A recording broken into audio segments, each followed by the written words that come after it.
தாய் தமிழ் உறவுகளுக்கு வணக்கம். மதிமுக எம்எல்ஏக்கள் ராஜினாமா. மதிமுக எம்எல்ஏக்கள் ராஜினாமா என்ற தலைப்பில் இந்த காணொளியை நாம் காண்கிறோம்.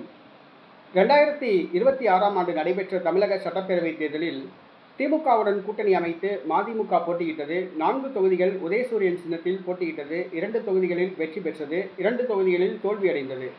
திமுகவிலிருந்து பிரிந்து தனிக்கட்சி ஆரம்பித்தவர்தான் இந்த வைகோ. அரசியல் சாணக்கியம் இல்லாததால் தற்பொழுது திமுகவுடனே கூட்டணி அமைக்க வேண்டிய ஒரு சூழ்நிலை அமைந்துவிட்டது. 96ஆம் ஆண்டு நடைபெற்ற தேர்தலில் முதலமைச்சர் வேட்பாளராக இருந்த வைகோ தற்பொழுது மாற்றுக் கட்சியுடன் கூட்டணி அமைத்து ஒரு லக்கேஜாக மாறிவிட்ட ஒரு சூழ்நிலை ஏற்பட்டுள்ளது. 96ஆம் ஆண்டு கூட்டணிக்கு இன்ஜின் போன்று தலைமை தாங்கினார். தற்பொழுது மாற்றுக் கட்சியில் மாற்று கூட்டணியில் ஒரு லக்கேஜாக மாறிவிட்டார். மதிமுக எம்எல்ஏக்கள் அந்த 2 பேர் தற்பொழுது உதயசூரியன் சின்னத்தில் போட்டியிட்டதால் தற்பொழுது திமுக எம்எல்ஏக்களாகவே கருதப்படுகிறார்கள். திமுக கூட்டணியிலிருந்து மதிமுக வெளியேறுகிறது. நேற்று இரவு ஆதவ் அர்ஜுனா மதிமுக பொதுச் செயலாளர் வைகோ அவர்களை அவரது வீட்டில் சந்தித்து ஆலோசனை நடத்தினார்.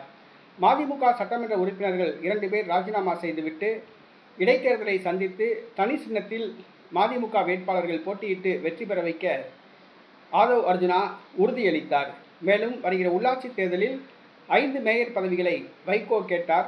2 மேயர் பதவிகளை தர தமிழக வெற்றிக் கழகம் தயாராக உள்ளது. தற்பொழுது மதிமுக எம்எல்ஏக்கள் ராஜினாமா செய்யக்கூடிய முடிவில் உள்ளனர்.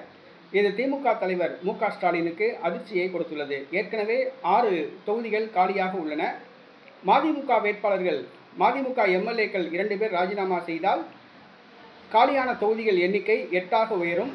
8 தொகுதிகளுக்கு இடைத்தேர்தல் நடைபெறும். தற்பொழுது மதிமுக எம்எல்ஏக்கள் எந்த நேரத்திலும் ராஜினாமா செய்வார்கள் என எதிர்பார்க்கப்படுகிறது.